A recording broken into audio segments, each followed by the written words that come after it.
The streets of New Orleans, Louisiana, depending on who you ask, are often considered by many as the deadliest streets of America. One neighborhood in particular, made famous by the artist of Cash Money and UTP Records, is the CJ Pete, aka Magnolia housing projects, along with the St. Thomas, Desire, Florida, and Calo. The Magnolia for years would be considered as one of the most violent projects in A&O. These mean, grimy streets would birth one of the most notorious street figures to ever step foot out of the Magnolia, Donald Dyer, aka Blabber. Infamously known as Calo Slim, Randall will forever be known and respected as a folk outlaw in the city of New Orleans. Not only in and around the Calo projects, but throughout the entire city of New Orleans is where he would rightfully earn a reputation as one of the realest to ever do it. To understand this story, you must first understand the demographics of the CJ Pete, aka Magnolia Project. Contrary to popular belief, all was not substandard and horrific being raised in the Magnolia housing projects of New Orleans. Somewhere beneath its deep, dark exterior lies a community of people living everyday normal lives, fighting for a way out of the hood. From the outside looking in, all that can be seen are the mean, grimy streets, the men, women, and kids that occupy them. Blackie Moe, a man revered by many, would hail from these streets. Jesse Tutu Reed, born to Adrienne Reed and Jesse Lee Harrison, was raised in New Orleans, Louisiana. The Melpomene Project, to be exact. David Jones, aka Claudie B, born in 1976 to Claudia Jones and Larry Russell, was raised in the Uptown area of New Orleans. To be more precise, the Magnolia Project. In the early 1990s, New Orleans Police Department was widely described as an organization infested with criminals that used tactics to intimidate the people they were supposed to protect. The number of deletions nearly doubled from 228 in 1988 to an all-time high of 424 in 1994. Police corruption has long been as much a part of New Orleans as Tabasco, gumbo, red beans and rice, king cakes, jazz, and Mardi Gras. Some going as far as to work hand in hand with hitters and hustlers, as was the case with notorious street figure Eric Maurice.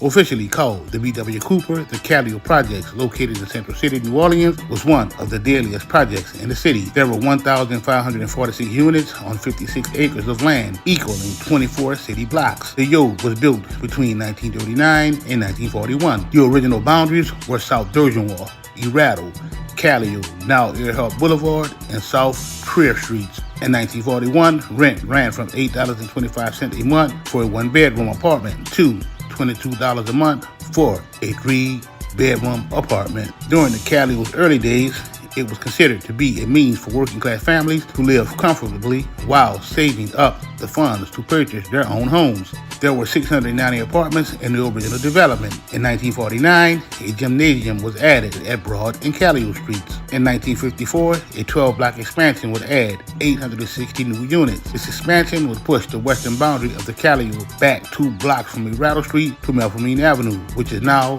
Martin Luther King Boulevard. Ever since the early 80s, rival drug dealing cliques have operated in and around the Calo, spawning what law enforcement in New Orleans will call a seemingly non-stop cycle of retaliatory violence. According to the New Orleans Police Department, the violence escalated in the late 80s, peaking in the early 90s. After Scully was gunned down in the project in 1987, the drug trade spiraled out of control in a war over the drug trade in the Yo. From 1993 to 2004, 88 people will be killed in the Calo projects. The infamous Cut Boys will reign supreme from the late 90s into the early 2000s. The apples wouldn't fall too far from the tree, as younger generations of killers will go on to dominate the Yo throughout the mid to now current 2000s.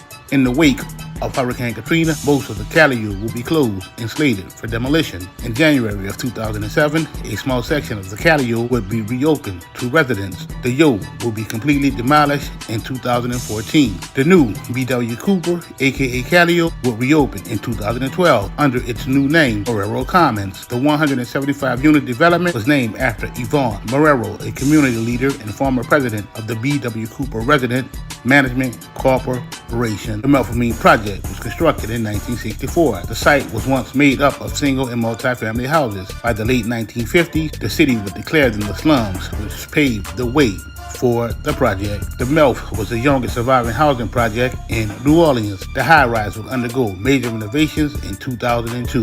In the 80s and 90s, the project was a well-known drug area as it was once overran by dope dealers, many of whom were as young as 12, were pumping on the ramps and hallways of the project. In 2004, 3 of 6 low-rise buildings were demolished after failing to meet the Housing Authority of New Orleans economic visibility guidelines. In 2006, it was one of few housing projects in the city that would survive Hurricane Katrina with minimal damage. In 2012, officials would approve a $30 million bond for the final phase of redevelopment. The last building will finally be demolished in 2013. Construction of Phase 3 will begin in 2013 at a cost of $61 million through the use of $26 million from HANO, $21.9 million from FEMA, $13.1 million in low-income housing tax credits. The new Gus Homes would open for tenants in 2018 with 638 homes located on the entire Gus site, 577 of which are public housing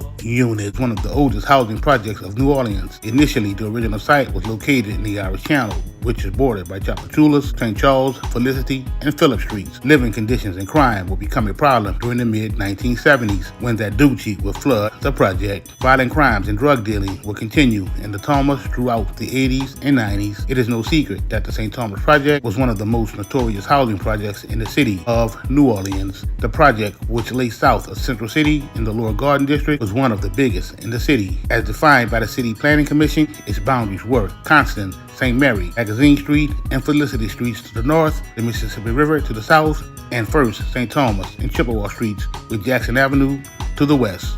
In the 1980s and the 1990s, the Thomas will be recorded as one of the city's most dangerous and impoverished housing projects. The Thomas will make national headlines in 1992 after the deadly shooting of Eric Boyd. In 1982, Helen would move into the Thomas in order to live and work with the people of the community. While there, Helen would eventually begin corresponding with Patrick Sonnier, who had been sentenced to death for the murder of 2 teenagers. After witnessing the executions, Helen would pen the novel Dead Man Walking. The book will go on to inspire the self-titled 1999 film Dead Man Walking. In 1991, the Thomas will lead all housing projects and rates of violent crime, according to the Housing Authority. From 1987 and 1991, the residents of the Thomas will report 48 murders, 370 robberies, and 638 assaults.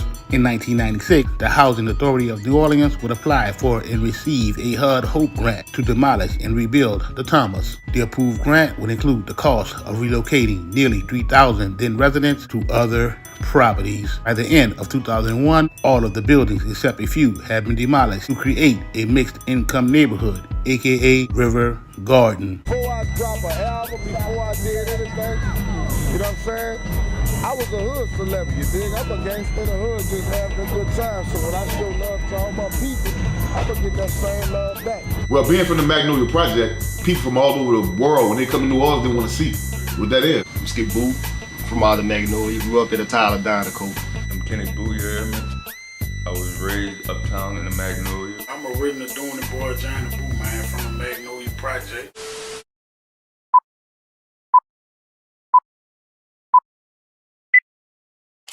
2400 Washington Avenue, New Orleans, Louisiana. 70115 is the actual physical address for the Magnolia CJP Public Housing Project. Some would argue that the actual physical address is 3301 Ferret Street. If you know, you know. The Magnolia that was designated by the city for black residents only consisted of low-rise brick buildings arrayed around grassy courtyards, eventually growing to include 1,400 apartments. The Housing Authority of New Orleans would bulldoze several square blocks to build the Magnolia. Frank Pania, a local business owner, would have to move his barbershop from its footprint.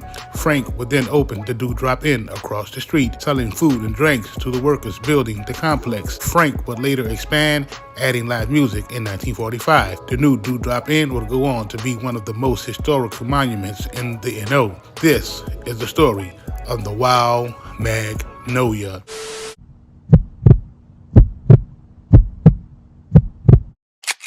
Before Hurricane Katrina would make landfall in New Orleans in 2005, the privatization of public housing was already underway. Since 1996, HOPE grants through the Department of Housing and Urban Development were used by developers and organizations to demolish and replace public housing projects with mixed-income housing in order to redevelop entire neighborhoods. The Housing Authority of New Orleans has been in federal receivership since 2002, granting HUD direct control over New Orleans public housing. After Katrina, the rate of demolition for viable and structurally sound public housing in New Orleans would increase under the guise of disaster recovery. CJP, aka the Magnolia, was one of the big four public housing developments that were slated for complete demolition after Katrina. Since 1998, CJP had been in the process of being emptied and partially demolished, with only 144 people living there at the time of the storm. In spite of community resistance, the Magnolia would be fully demolished and redeveloped as Harmony Oaks, beginning in late 2008. At its height, the Magnolia would operate 1,403 public housing units. Today, only 143 units on the site are designated as public housing. Phase 1 of the Magnolia project was constructed in 1941, bordered by Louisiana Avenue, Magnolia Street, Washington Avenue, and LaSalle Street. In 1955, the Magnolia was expanded north past Clara Street, incorporating 6 additional city blocks, creating the Old Side, New Side. Taladana would be realigned during the 1955 expansion, resulting in the disappearance of the 3-block-long residential street, Belmont Place. The only remnants of Belmont Place will be 3 houses facing Taladana before it joins with Louisiana Avenue. During the Jim Crow era of racial segregation, the city's main medical care facility for blacks will be Flint Goodrich Hospital, located on the southwest end of Ferret Street on Louisiana Avenue. Fun fact, the first 3 black mayors of New Orleans were all born at Flint Goodrich Hospital. From 1952 through 1978, the housing manager for the Magnolia was Cleveland Joseph Pete. In the 1980s and 90s, living conditions in the Magnolia had been neglected. They would severely decline when that hard would hit the scene. Crime activity would increase, as well as the patrol of the corrupt NOPD.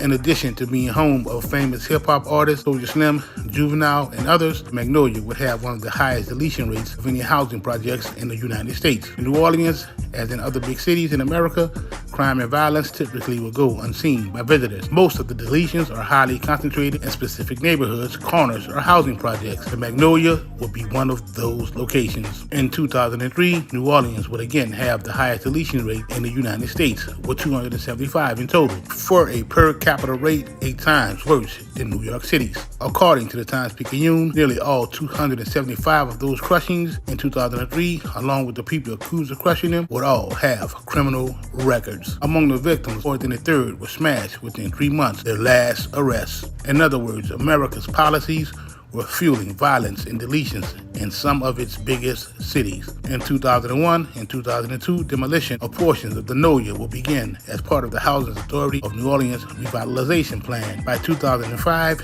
only the 1955 expansion had been raised. The majority of the remaining buildings were vacant and fenced off, with only a portion still occupied when the area flooded in the aftermath of Hurricane Katrina. Redevelopment will be delayed in the aftermath of the disastrous flood, which devastated the majority of the city. In late 2008, the Magnolia projects were vacated. The majority of the buildings were razed.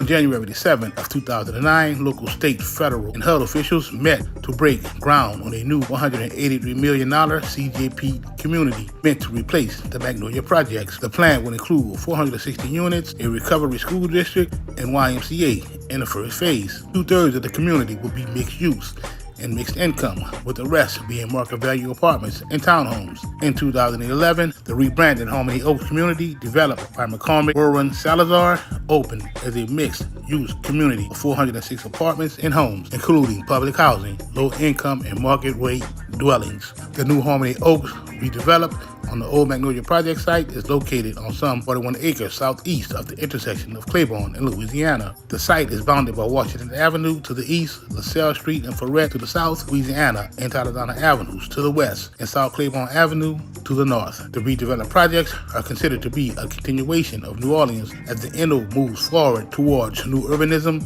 favoring urban neighborhood development over suburban living.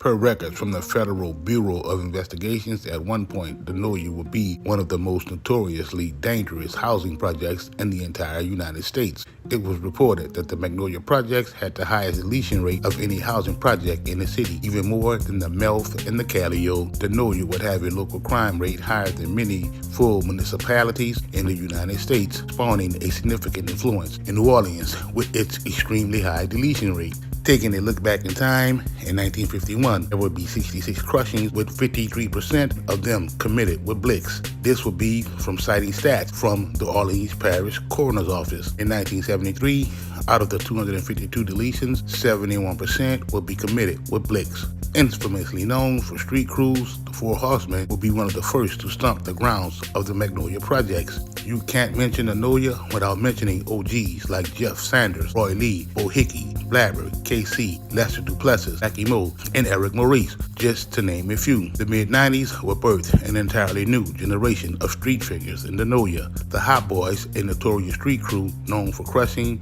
taking hits, and jacking, will be in full effect in the mid to early 90s. As the Hot Boys will seemingly die off and be incarcerated by the late 90s, the Dooney Boys will be in power throughout Magnolia. This run wouldn't last long, as going forward into the 20th century, other notorious street crews will roam the streets of Magnolia. Although Magnolia will be involved in several street wars, one of the most infamous wars will be Magnolia versus the Yo. Fought in the mean streets of the NO, this war would spawn casualties on both sides. When y'all talk about the city of New Orleans, Uptown, especially Uptown, you can't miss me. If you do, you hate me. When you talk about the city of New Orleans, Uptown area, you can't miss me. If you do, you hate me.